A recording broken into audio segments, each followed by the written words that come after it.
Dr. Bruce Perry, who wrote the book The Child Who Was Raised as a Dog, with Oprah Winfrey, and Born for Love, psychiatrist, neurologist, and the principal of Child Trauma Academy for over 3 decades. Dr. Perry has a leading voice of understanding how trauma, stress, and neglect impact the developing brain. And I can say personally that his books impacted the way I'm thinking and operating around trauma tremendously. A trauma-informed mental health professional with work-connected neuroscience, healing, and relationship, and horses, in a very, very grounded way. Michael has more than 20 years of experience working with children, adults, families, and people dealing with trauma and difficulty in various of life situations. He grew up around horses, and he started training American quarter horses when he was young. Through that experience, he learned something important. Healing is not only about thinking or talking, it's also about safety, connection, presence, and authenticity. Michael, he is the founder of Getaway Family Services, and he works with the approach of Dr. Bruce Perry, with the Neurosequential Model and natural lifemanship. It will combine. We'll see. Yes. Well, I'm honored and excited to be able to. It's amazing. Yes. I think that there's so much I grew up with horses, and there's so much to that I experienced, that when I came into contact with Dr. Perry's work, it just made sense in a way. It just connected a lot of dots for me, and it's amazing to get to be able to do this and to watch it happen for other clients as well. Yeah, I'm very curious about the facilitation of all of it because it's kind of untraditional model in a way. Yeah. Yeah.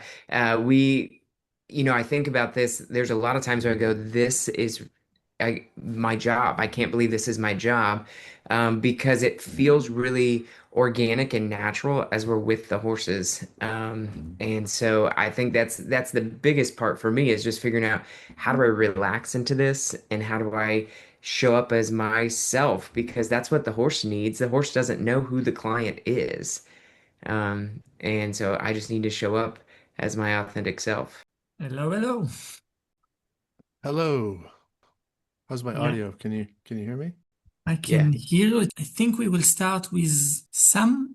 Tell us a little bit about yourself, and we will go from there.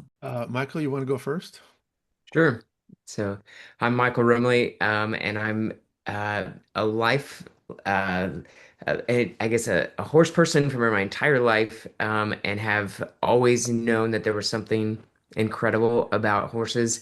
I showed horses competitively for most of my childhood, and whether I was having a good day, a bad day, I was out at the barn. I knew that there was something that I needed to just wanted to share the day with my horse. So then, as I graduated, was working with kids and families, and thought someday that when I retired, I would have a horse farm for kids who've been abused and neglected, and I would rescue horses and pair them together. And I thought somewhere along the line that was going to happen, but figured it was more so retirement kind of dreams. But I went and got my master's in clinical counseling from Ashland Theological Seminary, and through my graduate studies, came into contact with a program called Natural Lifemanship, which is then how I became aware of Dr. Perry's work. And it was at that point that connected a lot of dots for me. in what I experienced as a child growing up and my time with the horses to understand what was going on for me, what was going on for my horse, and it opened up a lot. And at that point, I had to start my own private practice, and that's um, it's taken off since then. So, And I'm Bruce Perry. I'm a child and adolescent psychiatrist and a neuroscientist, and I know nothing about horses. Although when I was growing up, there were horses that were in the pasture behind our house. We kind of lived on the edge of a small town, and we used to love to go back there. And once in a while, we'd try to ride them, and bareback, and it was a very unsuccessful endeavor. They were much smarter than we were. We could never catch them. They'd come over and eat our carrots, but then we could never get on them. That is unbelievable. We tried everything. We tried apples, carrots, peanut butter and jelly sandwiches. They were just plain smarter than we were. So that's the limit of what I know about horses. And I have to say, there are a couple of colleagues in our broader community who do know a lot about animals, including horses. And as Michael mentioned, there's a program called Natural Lifemanship. And there's another place that we worked with for a long time called Cal Farley's. We still do. We work Cal Farley's Boys and Girls Ranch. And they do a lot of work with all kinds of animals, but they intentionally have a variety of exposure for these kids, mostly who've been abused and neglected in some way. They get exposed to caring for the animals, riding the animals, showing the animals, sometimes even doing road. They actually have a little rodeo. But what emerged out of that when we started teaching them about these core concepts about the brain and regulation and relationships and so forth, um, there were several people that were working at Cal Farley's who said, wow, this really makes sense for what we do with horses and how we understand the benefit of working with horses and learning from horses when we do this work with kids. And that evolved into the natural lifemanship program in some ways. And then Michael has sort of taken a lot of those concepts and applied them in a much more intentional, specific way that resonates with our overarching clinical framework, the neurosequential model. So that's kind of my expertise about horses is zero. I just have I'm good at delegating and identifying people that understand horses. So that's how I've learned about that. Okay. I think that's maybe a question to Michael, but how do you see like Dr. Perry's work in relation to horses? And then maybe he can elaborate on few of those concepts even more. We will do back and forth and go with it. yeah. Dr. Perry talks about bottom-up regulation and the engaging the brain in the sequential order and the way the brain naturally organizes and developed. And so when we're interacting with the horses, that happens naturally. We're engaging the somatosensory, the regulation, the lower regions, and then we're horses are relational beings, so we're engaging the relational part of the brain, and we're doing that in a way that feels that's organic, that's natural to the brain and the body, and so it's just this beautiful overlay, or like I don't know, just it works perfectly in session because this is how we are working how our brain operates and how we work with the horses. And the part that I love about Dr. Perry's work is as we're doing this for ourselves, we're also considering what's happening for the horse, which is providing feedback for us. And then it's becoming this reciprocal relationship. What's good for me and for the horse is central to the work that we do. So when I'm looking at bottom-up regulation, and knowing that I need that, um, working with my horse provides that. And then at times, my horse needs help from me. And so then I'm doing the work to support my horse as they're regulating. So we're getting this beautiful co-regulation, this beautiful relationship and partnership that's taking place.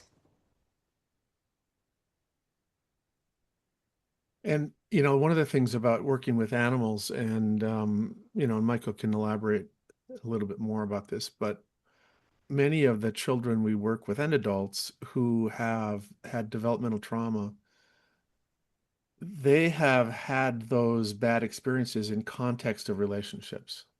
So, for example, many, many kids will have a parent, the person who's caring for them and the person who is keeping them alive and hopefully nurturing them is also sometimes the parent who is overwhelmed and may hurt them or temporarily leave them alone. And so these kids will grow up with kind of a mixed understanding of what human intimacy means. Are people going to help me or are they going to hurt me? Are they predictable or are they unpredictable? Are they kind? Or are they just is it just going to be a minute before they do something that is scary? And so the interesting thing about relational trauma is that based upon the rules of neuroplasticity, which basically tell us that if you have a system in your brain, a network in your brain that is not working normally or that is either undeveloped or abnormally developed, in order for us to most effectively address and impact that system, we have to activate it, right? You can't, so for example, you can't learn how to play the piano just by listening to music or watching a video. You actually have to move, get on, and have that complex combination of movement and feedback from your fingers touching the piano and the sound and the visual imagery of the notes, and all of that has to come in at the same time. And so there's a specific combination of activations that go with learning to play the piano. Just like there's a specific activation of different parts of your brain that go with reading and responding to a human being in an appropriate way, interpreting their signals accurately. But if you've had early developmental experiences where people are unpredictable and they hurt you, your brain is going to deal with intimacy as if it's potentially threatening. And what we know about sort of healing from trauma is that it, therapeutic experience is really not digging in and undoing something. It's really building new associations. It's creating new defaults, new templates, which makes it really hard to do if the vehicle for activating those networks to change them is the relationship. So we know that, therapeutic change is optimally taking place in context of relational interactions. But if the relational interaction from a human being has all of these kind of evocative cues, then the person gets dysregulated, they disengage, you can't have effective uh, repetitions that lead to change. So this is where working with a horse or a dog that where you can form a really powerful relationship, but there's different sensory cues. And so you really have kind of this somewhat clean slate to begin to create a new set of associations about relational interactions. Oh, this horse is predictable. This horse is nurturing. This will happen. And while I'm doing this, while I'm tolerating intimacy and forming these relational interactions, I'm not sort of having the interfering input of an evocative cue about human touch or human smell, human stuff. And then what we believe happens is that once you have an adequate, if you will, start to rebuilding healthier associations about relationships, then you can begin to transfer that to humans. And I think that that's one of the reasons animal assisted work is so helpful, is that it really allows you to do this very challenging relationally based work without the landmines that go with a history of developmental trauma with humans. And And choosing the doses in a way, like how many doses we take with the human interaction. Exactly. Yeah. And Michael, you want to talk about dosing, and because that's a big part of what Michael is writing about and is has a lot of experience with.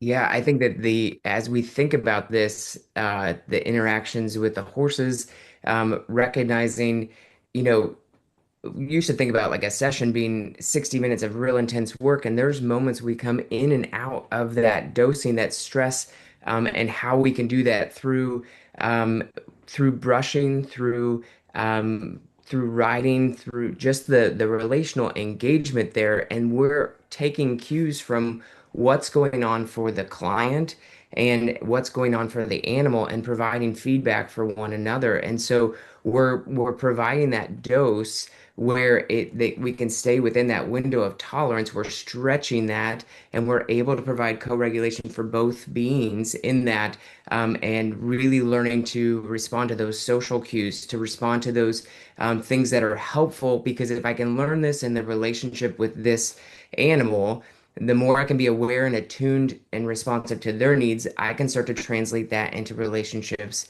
outside of here. As we were talking about dosing and also the just the relational patterns, I was thinking of a story. We had a young girl who came to us, and during the time with us, had several situations where she had been in unsafe romantic relationships. When she came here, we're all about letting the client pick their relational horse, a relationship horse, their friendship horse. And then with our work, we also have riding horses. But this girl was working on her relationship horse, and she picked the horse that was kind of the sweetest, calmest, most gentle horse that we had on the farm. And what she would do is she would go up and she would engage the horse and pet him and scratch him and everything. And then she'd eventually kind of get tired of it, and she would stop, and then the horse would nudge her a little bit, and so she would scratch a little bit more, and then she'd stop, and then his nudges got a little bit more intense to where she was eventually kind of up against the fence and was scratching him, and she's like, you trained this horse to do this. And we started working on expectations and boundaries and things like that, and kind of came to a place where she said, I need a different horse because you've trained this horse to do this to me. And we got a new horse, and he had just arrived to the farm. And I said, do you think we've had a chance to train him to do this? And she's like, no. Goes in there. Within minutes, that same relationship pattern happened where she was scratching, would stop. He'd kind of nudge gently. She'd do it again. And eventually got to a place where she felt unsafe again. And I asked her if I could come in and show how I have a relationship with this horse, and we engaged with one another without touch. And so then I invited her back in, and I said, "Do you think you could engage with Haas without touching him?" And she said, I don't think I can have a relationship without touch." And eventually, that was where the breaking point was, is she realized that the way that she had been engaging in relationships, the template she had was through physical intimacy that then led to her feeling very unsafe. And so then our work began in creating a relationship with Haas that wasn't based in physical intimacy. It was, can we both feel safe with one another, and I can develop a relationship that feels good for both of us. And that was a huge breakthrough for that young girl. Sounds amazing. You spoke about, and also in your book, about the tradition, like how the frame of mind need to be changed for people to understand um, rapport. You spoke about touch, which it's a different concept than the classical model of therapy. And I'm curious a little bit about if there is any way to explain the what's different in how animal operating while walking trauma than a session in the clinic. Well, I think there are a couple things that are different. One of the key things about a lot of these individuals who've had unpredictability, chaos, threat, and trauma is that their stress response systems globally become overactive and then overly reactive. So they respond to novelty in a way that's kind of extreme, or they'll deal with frustration in a way that's extreme, and so that interferes with their ability to benefit from regular school activities or all kinds of things that happen over the course of a normal day. There's always going to be some degree of challenge, whether it's getting up in class and doing a problem in front of your peers, or taking a test, or performing in band, or whatever it is. These challenges uh, are moderate for most kids, but for people who had developmental trauma, these can be overwhelming. And so what we know is that if you have a history of uncontrollable, unpredictable, extreme, and chronic stress, you have risk for this kind of adaptation, and that's part of what we think underlies a lot of the symptoms of people with trauma-related problems. Now, we know that if people have opportunities for moderate and predictable and controllable stress, that will essentially, through the same sort of rules of neuroplasticity, leads to a diminishment of the reactivity. Now, and again, this is part of the problem, is that if you have an overly reactive stress response system, and everybody in the world expects you to act like and respond to a challenge like a typical fourth grader, and you're in the fourth grade, and if you have a sort of a proportionally organized stress response system, you'll kind of get a little bit tuned up, but you'll perform fine, and then it will be over and you get back to your baseline.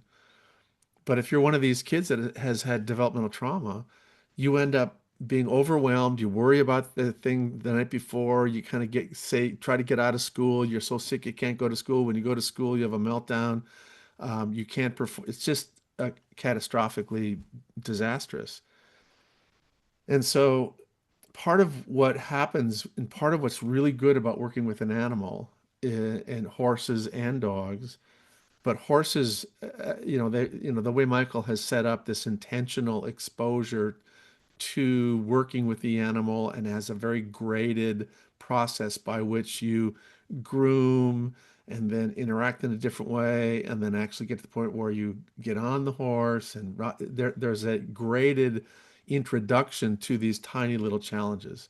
So what he's doing basically is he's giving both the animal and the child, or child, youth, adult, whoever they're working with, control some degree of dosing and spacing flexibility.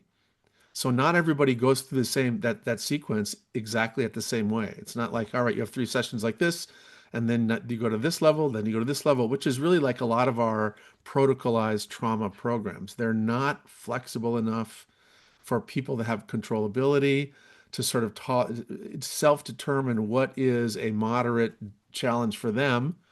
We say, hey, you have to come every Wednesday at 4, and for an hour, you have to talk about, we want to talk about your traumatic stuff.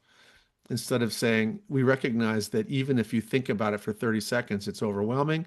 So we're going to take a light touch on that, but we want to make sure that you start thinking about it intentionally in a way that you control for 30 seconds. And then once 30 seconds is tolerable, let's go to 40 seconds. And then let's go to a different part of the trauma, and let's sort of essentially little by little expand your comfort zone around this topic area and change the reactivity of your stress response system. And I can't think of a, a more ideal way to do that, that's sort of multi-sensory and multi-system engaging, than working with animals.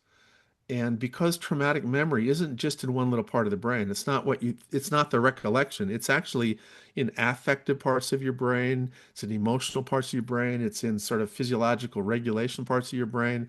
So you have to have a total sensory experience to actually heal a total sensory injury.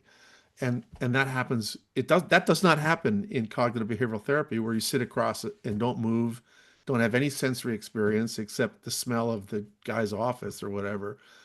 But if you're with a horse and you're doing all of this stuff, there's touch, there's smell, there's movement, there's sound, there's all of these nuances where you can kind of get that total sensory therapeutic dose. But then you can say, all right, enough. I'm going to go back away. Or the horse will tell you, yeah, that you're grooming me too hard, so stop. Like you're not moderate anymore. And Michael can tell you all about that. Yeah. And I think the thing that's amazing to me is when the horse communicates that and says, "Hey, back up. That's too much." The client is able to receive that in a different way than if I said that, because that is that blank slate, like that feedback is received and then gives an opportunity to do over, to practice that and to recognize, rather than have that defensiveness and that kind of tug of war that comes back into play there. And I think, as we're I did traditional talk therapy, and I would have great sessions where the person could tell me everything they were going to do, and then they would go back out into the to everyday life, and they couldn't follow anything because we had taken all the stressors out of the situation by being in my office. And I'm seeing now with the horses so much growth and so many, just the stretching of that stress tolerance, because it's happening here naturally. I mean, we're a working farm. So somebody might show up with hay, or another horse might be struggling, with conflict in the pasture, and that changes the dynamics of what's happening within my relationship with my horse. So it feels organic, it feels like life, and gives me an opportunity to really practice those things. And so when those things happen, we're having a real life opportunity to practice our self-regulation skills, in a safe relational context. And that is, the more I get to do that, the deeper that pathway becomes, and the easier it is for me to access when I'm outside of the session. So even a barn, it's a living organism, like everything that happened around, that's the horse is the organism, you are the organism, the child or the person with the trauma is the organism, a lot of different things that can change. I'm curious a little bit about what skills people need to develop, or how can people can build their regulation level to the point that they can listen better to their operating system or to their traumas, and then to other species horses, for example. You're up, Michael. So, so I think that, as far as um, getting an opportunity to practice, to become more um, a- attuned, and I'm sorry because I've got closed captioning on here. Um, Becoming more, I get skilled at listening to themselves and others requires safety and relational connection. And so in this, the more I'm able to do this with my horse and build that, where I'm getting that feedback, that is helping me realize how I'm showing up with this relationship, what's going on for me, what's going on for my horse. And I guess it comes down to repetitions. The more I can repeat this and see that this felt good for me and it also felt good for my horse, the more I do that, the stronger that pathway becomes. The It's rewarding, and so it feels good, and so I keep doing it more and more. And so I don't know if I'm answering your question there, but I think the more that I'm in a safe relationship and working on developing that relationship with my horse, the more I get opportunities to do that. And then I'm in a therapeutic context where the therapist is also helping provide that feedback of what's happening, what they see is happening, and kind of exploring what's going on for the horse and what's going on for the client at the same time. Very interesting. I was interviewing Buck Brannaman. He spoke about Tom Duran's memory, that he could remember, like he met him after, I don't know, and he could describe the way he met him. So in a way, probably the ability to remember is influencing the predictability factor of it, and from then the confidence. And we can take the same question to you, Bruce, but regard to, I want to be a practitioner in clinic, I want to work with trauma. What are the skills or the untraditional skills that I need to develop or work on myself?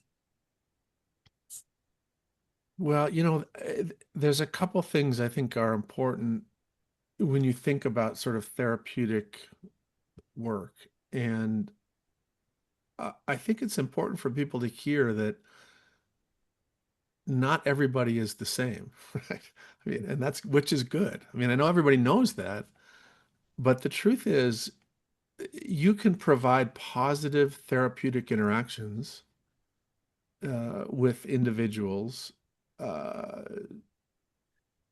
if you are somebody who's willing to be curious and you listen and you try to be non-judgmental and respectful. And even that very act of listening to another person's story, even if you have no training and you don't have any way to form any formulation, and you're not sitting there thinking about, all right, what's the mechanism that leads to this? Is this defensive? Is this whatever? If you can learn how to just be present, you will be a good therapist. And which means that you'll be able to provide relationally mediated therapeutic moments. Now, with that said, what that kind of means is you can do that if you're a coach and your area of expertise is lacrosse, not, object relations. And you can do that if you're a parent and your expertise is just being you. And I think that this is a really important thing. This reminds me, I think therapeutic presence is something that um, it's not really something that you can try at very well. I mean, you can work on yourself and you can learn techniques to sort of be in the moment, and you can learn how to sort of slow down that inner voice of yours that's always looking to, you know, say to people, what's my formulation or what you should do, and here's the 5 exercises I want you to do when you leave, all of that kind of stuff. The more we sort of try to kind of manipulate their environment, I think the more it pulls us out of the moment where real change can happen. And this is kind of unfortunate because I think anybody who's listening who's kind of an experienced clinician will, if you reflect on your own journey, you know that in the beginning of your training, we all kind of feel incompetent. We're like, wow, did I learn enough to do this? Am I qualified to kind of sit with this person? They're telling me about these like really overwhelming things. So we're all kind of doubting ourselves, and we try to make ourselves feel better by hanging on to a theory or a paper I read, or I saw this talk by some great expert who told me what I should do. And I think that sometimes gets in the way of this capacity to just be fully present. Again, this is why I love animals. They're not thinking about the theory, right? They're right there in the moment. They're with you. You walk in the door, you're still the greatest person ever. You might have gone out and failed and given a bad talk, but they're at the door waiting for you, like, I am so glad to see you. You are so awesome. I love you very much. And that's actually physiologically a wonderful feeling. So, not that I want therapists to learn how to be like a dog, but be like a dog. You know, be in the moment and be joyful in the fact that, wow, this is great that I'm with this other human being. I have an opportunity to learn about them. I have an opportunity to kind of use the power of contagion to kind of make them feel better about themselves, to make them feel safer, and to help them ultimately to be a good mirror for them so that they see the value in themselves. And that's the start of good therapeutic change, I think, is that ability to slow yourself down, be present, and not get too distracted by a lot of the stuff that we're taught. Now, I don't want people to get me wrong. Once you leave being with somebody, once you leave that moment, it's really helpful to have a lot of stuff in your head to go through and go, all right, well, what did I just see? I mean, was this from that? Was this from that? Does that help inform my perspective? Is this transgenerational? Is this, is some of this because they're living in an environment where there's complete chaos? And like, I guess that's kind of what you'd expect. It's important to have things in your head that we're taught so that you can then reflect on the moment that you had with that person. But if you do that in the middle of that moment, you mess up the opportunity for, I think, meaningful change. And that's what humans are not so good at, and animals are really good at. Animals are really good at being there in the moment. And I think we were talking about this at the beginning. They don't know who the therapist is. They don't know who the client is. They're showing up to the nervous systems that are present in that session, and they're responding to that. And so I think the critical aspect is that we are showing up and not getting in our own way, getting, that the theory and all those things that come into play, that we set those aside, that we can just be present, like you said, Dr. Perry, and to be attuned to what's going on, because showing up as our authentic self not only helps our client, but it's helping the horse or the dog. They want us to show up as that. And so kind of circling back to your question is like the skills that it is continuing to be present and to show up as your authentic self and leaning into the relational aspect of the connection between horse and human for yourself, because the horse is going to provide feedback to you as well as to the client, and you and maintaining that level of humility and openness to receive that feedback is also really critical.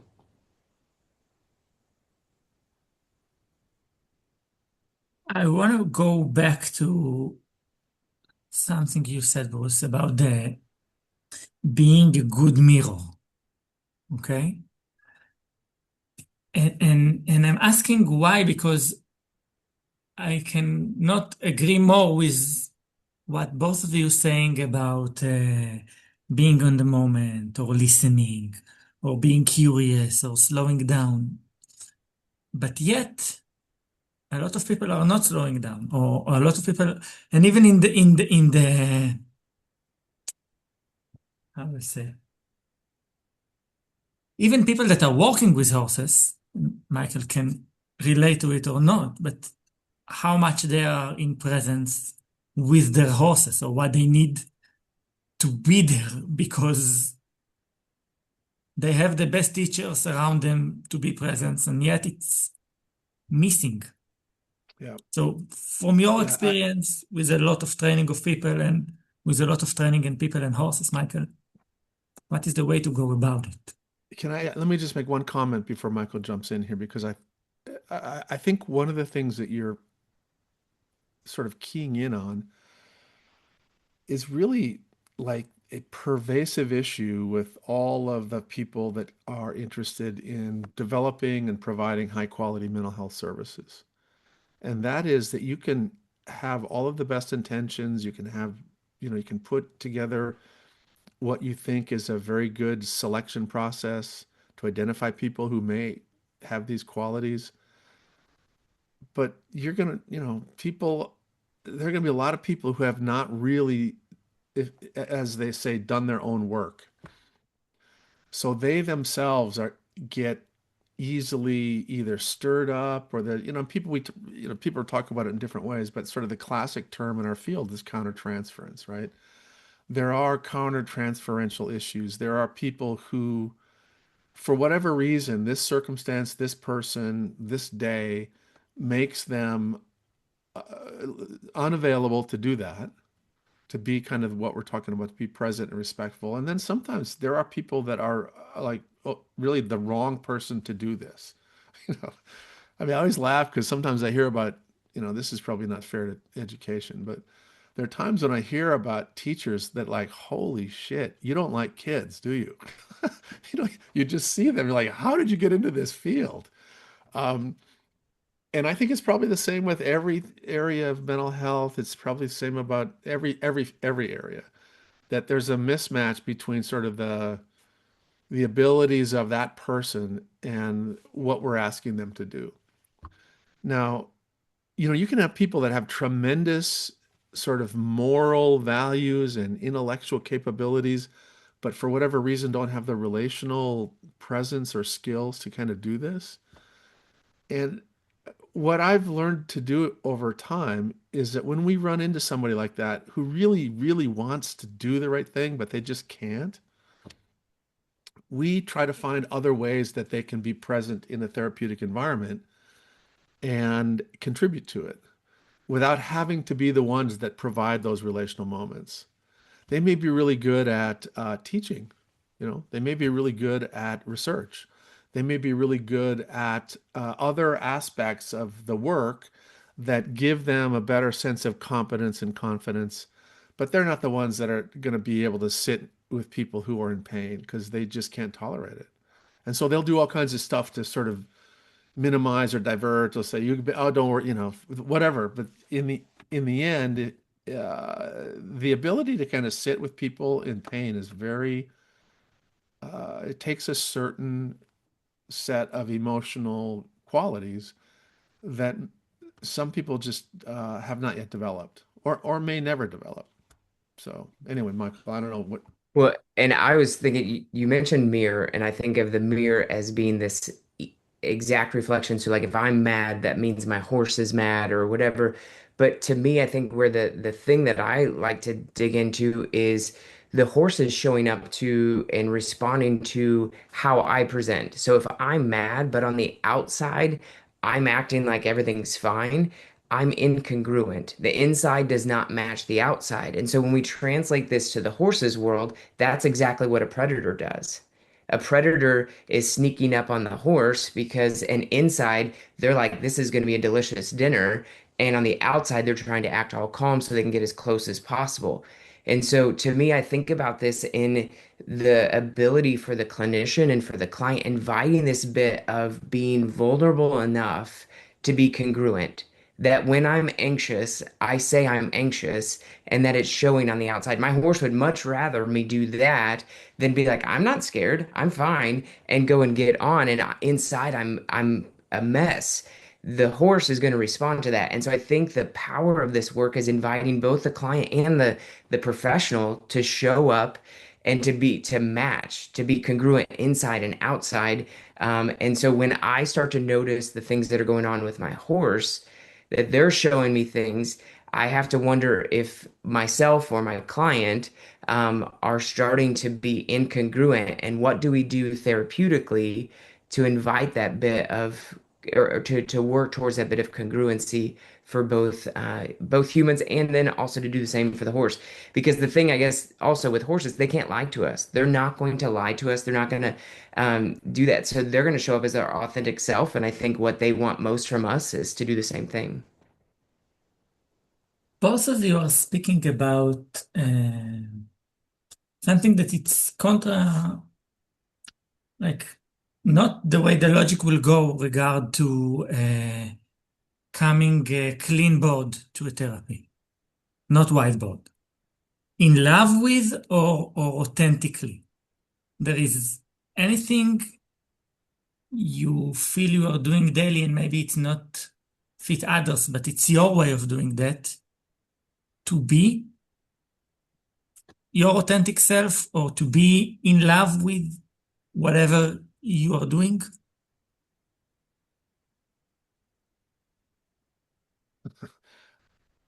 Michael? So, and I'm struggling. So just in I can you repeat the question? Yes. Sorry. Yeah, amazing. The classical therapist theory, it's to be a whiteboard. I will come, Yes. but you describe being being authentic, working on myself, and maybe even sharing your authentic self in a therapy. How does that go? And Bruce spoke about being in love or in enthusiasm, a student that love the children or Yeah. doesn't love the children. Yes. How to Thank maintain you. that? How, when you have a team that you are guiding, or because it's almost contagious to listen to you to, and I can feel that enthusiasm, but I'm asked how to move it forward to other people to, yeah. Yeah. And I think that has been a challenge. And as we have staff that come in that are clinically trained, it can feel really like strange that I get to be me. But when we think about the clients that we're working with, especially those with relational trauma, they are so attuned and perceptive of what's going on, and they pick up on things. And so when I come in as a clinician and act all like I'm hiding things, they're picking up on that. They're aware of that. And so what is that teaching them? That's actually telling them I don't trust this person. This isn't real. And so what kind of relationship are we going to build if Yeah. that's the context? And so to me, if I show up, and my client is sad, I might cry with my client, but my clinical training was to sit there and I'm not supposed to show anything. Right. And so I think that is a bit, but I think as a professional and what I've seen in working with people is there's a significant part of vulnerability of being comfortable with being vulnerable as a clinician to show up in those moments like that and to sit there. And that requires that outside of session, I'm doing I'm doing a lot of work on my own stuff so that I'm coming into the session regulated. And then when I'm not, when I'm recognizing, I mean, just recently I had a session where I called it out. I was struggling. I was really distracted.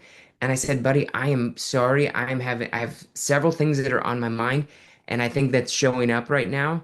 And so I ask you to practice this. I've got to practice the same thing. And can you help me like I help you? And together we had that beautiful therapeutic connection where he's like, "Oh, are you still with me?" Like just in a similar way, because there's a relationship between the client and I. And if I'm pretending or like trying to mask something, they're going to pick up on that. And so we have to invite that vulnerability into the session and that authenticity uh, because that's so therapeutic, that's so healing. And when there's the rupture, when I'm struggling in session, that then we work on the repair together. Can you help me? Can I help you? Because it's a reciprocal relationship. I, to Michael's point, and I think to your point as well, that I think that no matter how we present ourselves, the population we work with, and pretty much probably everybody, but the population we work are they're extremely attuned to issues around eye contact and proximity and nonverbal cues, and they sense a room much better than most of us. And I mean, there's a couple of interesting stories about that I think sort of make Michael's point about how they read this and how to be your genuine self. And one is that when I used to have a very large clinic where we had a lot of residents and medical students come through, and they were always used to wearing white coats and ties and all the, the typical kind of medical garb. And I would wear, blue jeans and a t-shirt. I'd learned after having my tie pulled a million times by kids that I'm not wearing a tie. I'd learned that the white coat scared the hell out of these kids because they thought they were going to get shots. So I just, I was very casual. And it- and I also use a sense of humor when I interact with people, and I try to get to know everybody in the clinic a little bit. I don't, and I wouldn't be doing work with everybody individually, but everybody kind of knew me because I introduced myself and so forth. So typically, it was very common for somebody to come in as a resident or a medical student and sort of shadow me for a while, see how I worked, and then they would come, they'd start not wearing a tie, which is fine, and I told them don't wear your white coats. But the part that was so funny was that some of them would try to be funny. Some of them would try to like tell jokes, and the kids would look at them like, what in the hell? And so I would literally have to supervise and say, listen, I hate to say this, but you're not funny. So don't don't try to be funny. Just be yourself. If you're a nerd, it's okay. Just be yourself. Just don't.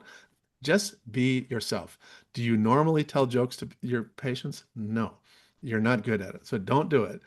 And but it was so much that again, this whole thing that I want to be like I'm being told by my professor, as opposed to I want to try to be fully present as myself in and start a relational interaction without the distorting filter of this kind of foggy mirror. Because if they feel like they have to read between the lines to figure out who we really are, that's kind of what they've been trying to do in the world. They don't know whether the teacher likes them or doesn't like them, but their own distorting mirrors, own distorting filters, they think teachers don't like me and they don't like me and I'm bad, I'm unlovable, I'm all this other stuff. So we're trying to get into a meaningful relational interaction as quickly as possible to do good work. And if you have all the trappings of insincerity, it takes you multiple sessions to strip that away.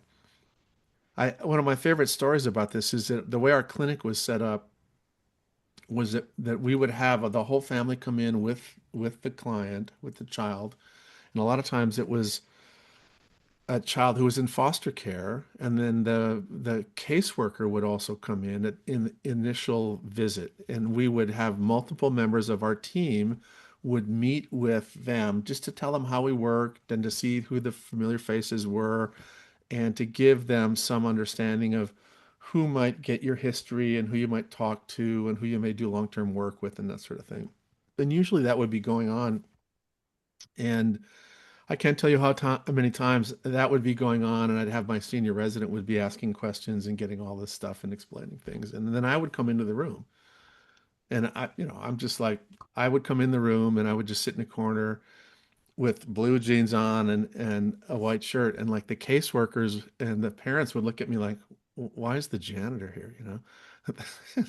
And the kid would look at me and they look at the resident and look at me and then they'd smile because immediately they knew I was the boss. It was unbelievable. I mean, they knew immediately that I was the boss because my residents, I would come in and sit down and the resident would sit up a little bit more, a little bit forward, just all of those nonverbal cues that like, uh-oh, the boss is here. But the adults were like, this is weird. Who is this guy? The kid was, oh, he's the boss. And that's the kind of sort of incredible relational monitoring that these kids do that really makes human relational work with them challenging and makes animal relational work with them an easier entree point. And that's one of the reasons I love, animal assisted work, that particularly the kind that Michael does, that's really informed by all these concepts.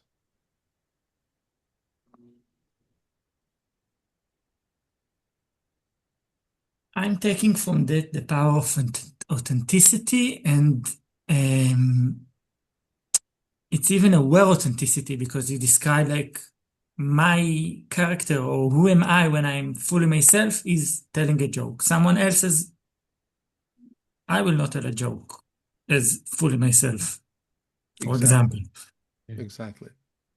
Yeah. And it's interesting because it, our training process and education really disincentivizes authenticity, right? People are, at least in medicine, it's really pretty bad. People get shamed if they don't know the answers. So you learn to bullshit.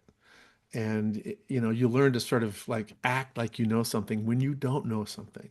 And so instead of being able to say to a family like, I have no idea what this is. I'll try to find out. I'm going to go read about it, they feel better about that you're telling the truth than to say, oh yeah, well, this is asynchronous bilateral proximity problem. So we put labels on stuff that we don't really understand. And psychiatry is full of that. We just, oppositional defiant disorder. That's a disorder that you don't listen to what I say. That's that's bizarre. Okay. We just make stuff up. But it's because we don't want to say we don't really understand. it really is complicated and there's a lot of factors that are involved, and we could, we can look at it from a lot of different perspectives. Instead of doing that and kind of explaining our struggle with these different ways in which somebody could present as oppositional and defiant, we declare it a disorder. And then if it's, I don't know, I could go on and on. I better stop or get myself in trouble with my colleagues, further trouble with my colleagues. And parent, like we spoke about therapists, about mindset, even about like if I have a trauma, how can I start to go about it? Let's say I am a father to a child with a trauma, or because I'm guessing a lot of parents will hear it also, and and and there is, I don't know, principles, intention that they can know and go better about it. Exactly. And Michael, you can Yeah. comment on this. Yeah, because I think that we think about working with the individual, they're in a system that is, you know, that is inadvertently sometimes supporting the negative behavior and giving them a relationship that they can focus on together, but also principles that they see in their relationship. So we talk about the three ways that people can respond to a request. I can ignore, resist, or cooperate. And so as we talk about this, like when someone's resisting, they're actively engaging with me, trying to figure out how to get this pressure to go away. To your point of the oppositional defiant disorder, I'm resisting you, and so I'm going to hold the pressure the same. And this you we can see this happen with the horse. So when this happens at home and we're resisting, the parents have had experience where they helped hold the pressure the same during resistance, or gradually increasing the pressure during ignoring. They're seeing that. And we can bring them back to those relationship principles and that relationship um, outside of session. I had a client recently that was at school, and even because we involve the whole system, the family, the teachers, the anybody that's youth workers, anybody that's in this child's life, in the client's life, we want them to all have the same language. And so this kid was struggling at school, and the teacher said, "Now, would Ima like you doing that?" And it was the bit of there was a relational connection that to this horse that they had also witnessed how we have a healthy relationship with this horse. And so there was that was able to bring him back into it. The other thing that I think as you know, it gives the parents, I've seen parents who feel very discouraged and sometimes feel like they come to us with very little hope that something's going to change, and they get to watch this beautiful relationship unfold between their child who they thought was cold and couldn't attach to people, to see them develop a beautiful relationship with the horse, and it gives them a sense of hope and encouragement, and that their child, it gives them that spot that something bright, something positive can happen, and that it gives them a chance to see something good rather than to see all the negative that is sometimes clouding their view.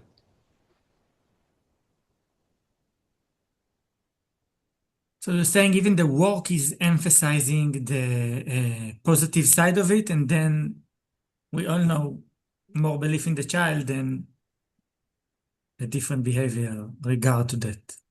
Yeah. Yeah. And part of the thing that, you know, as the client is working with the parents are invited to do the work with the horse as well. And so they see some of their own patterns and their own things that they can work on to change as well as while they're supporting their child through this. Because to me, I feel like the important piece is the family system gets well. It's not the identified client. They're the one who has the identified symptoms. We need to work within the entire system. And so we invite that whole system to come be a part of it. And the horse doesn't know this is the parent, this is the child. They just know who's showing up as their authentic self. And they're going to bring that, they're going to highlight that. And then how do we work to make this work for everybody that's involved, for horse and human? Wow.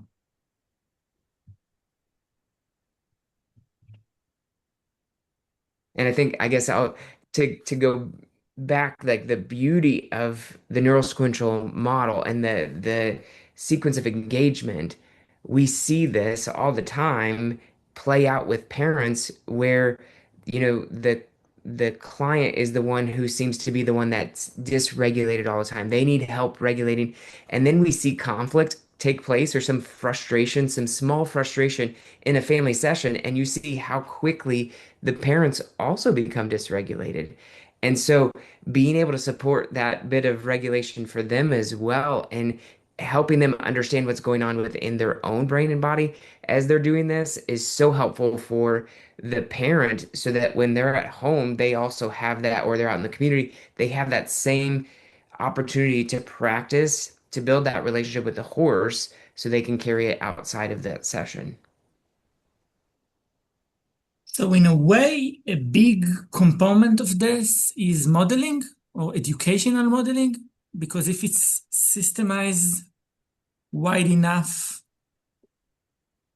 I think that's part of it, but I think the great thing about it is it's so experiential. Mhm. It's so multisensory. You could talk about this a lot and the parent wouldn't quite get it. But when you get out there and there's the smells and the touch and you see the interactions, I don't want to use the term visceral, but it can be a visceral experience where you essentially you experience and learn things in a more in-depth way.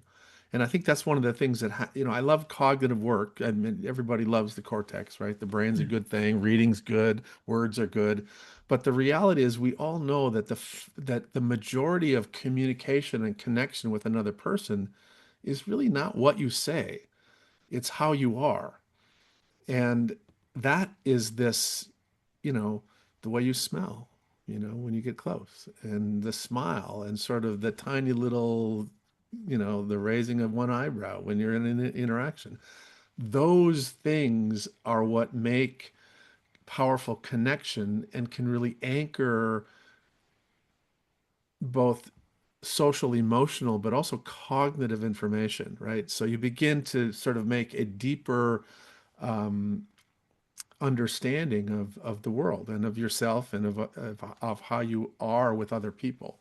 And again, we live in a society that this is probably going to sound wrong. I think we overvalue language.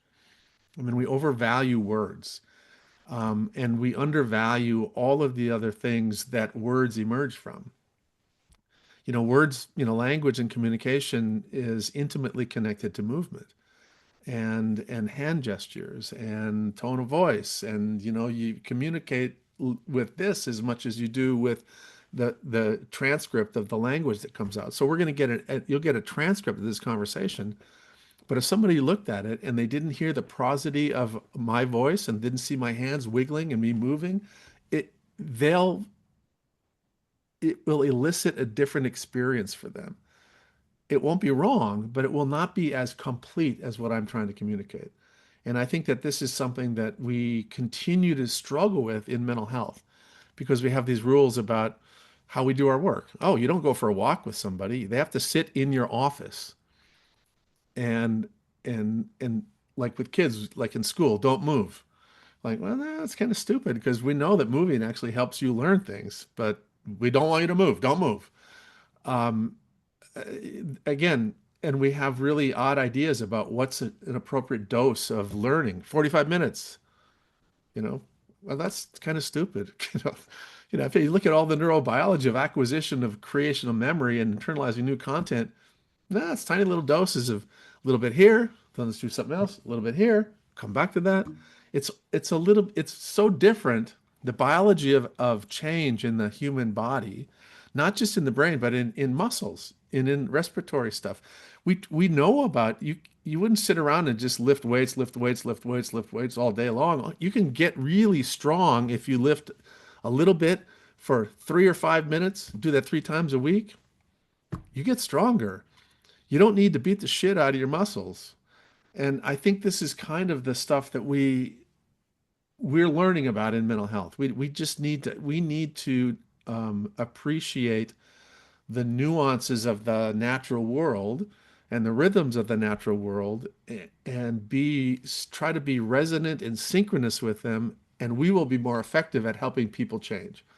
And again, this is one of the wonderful things about working with both dogs and horses.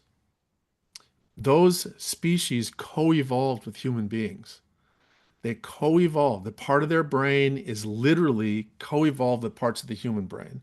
Same thing with dogs. And this is one of the reasons that, like, we don't really, I mean, there probably are some people that do it, but, you know, frog-based psychotherapy does not work very well, right? It's with these species that literally co-evolved with humans in really important ways. And I think that's one of the things that's so fascinating about this work. But I better stop because I know that we're almost at time, and Michael should have the last word. Yeah, to me, this is the beauty of relationships. Dr. Perry, you talk about the power of relationships in healing, and when we look at the power of connection between horse and human, dog and human, just the way in which the individual can feel seen, can experience genuine safe connection and find healing. It is amazing to get to watch on a daily basis as we see these relationships unfold and change lives. And the story that I think I wanted to share was we had a young boy who had gone through a rough early experience. At 2, he was adopted or brought into foster care and had a very difficult time connecting with his adoptive dad. He came to session and was working with us and had his relationship horse and was very confident to get up on his horse. And the next week he comes back, the horse is covered in mud. So he's having to brush the horse, and he's a little 5-year-old, and he can't reach all the way to the top. And Dad was in session, and I said, "Hey, Dad, do you mind picking him up so he can brush the top of Willow?" He starts brushing. He picks his son up, and they start brushing together. Dad puts his hand on top of his son, and they're brushing together. Kiddos looking at Dad. They're having moments of this beautiful connection of smiling. They're focused on their relationship with Willow, and it was this amazing moment. Later that night, the dad texted me and said, for the first time in 3 years, his son asked him to cuddle with him on the couch. And it had already started to change that relationship, and he was feeling safe with dad. A few weeks later, the kiddo is going to get on this horse, and she's a big horse. He runs up the mounting block, and normally he just jumps right on. And that week he stopped, and I said, "Bud, what's going on?" And he said, after a little bit of conversation, he said, "I'm scared." And so we started talking about the things to keep him safe when he felt scared. And my mind honestly went to helmet and saddle pad and things like that we were talking about with the horse. He was someplace else. When I said, "What things do we have to keep us safe?" He turned and pointed to his dad and he said, "I have my dad." And sorry, every time I tell that story, I'm just moved because that relational connection between him and Willow, it invited dad into that relationship where it felt safe for them to experience intimacy together, and that has changed their relationship. Where that relationship helped both of them experience healing, and we get to see things like that on a regular basis, and it's pretty incredible. Amazing. Thank you. It was incredible experience for me, even just to witness the passion and your desire to the work that you are doing and the ability to share it with the world and the scientific side of it. I think it's crucial and important in our times. Thank you very much. And Michael does great job, does great work. We're very honored that he's part of our community. And thanks for the opportunity. No, Yes, thank you.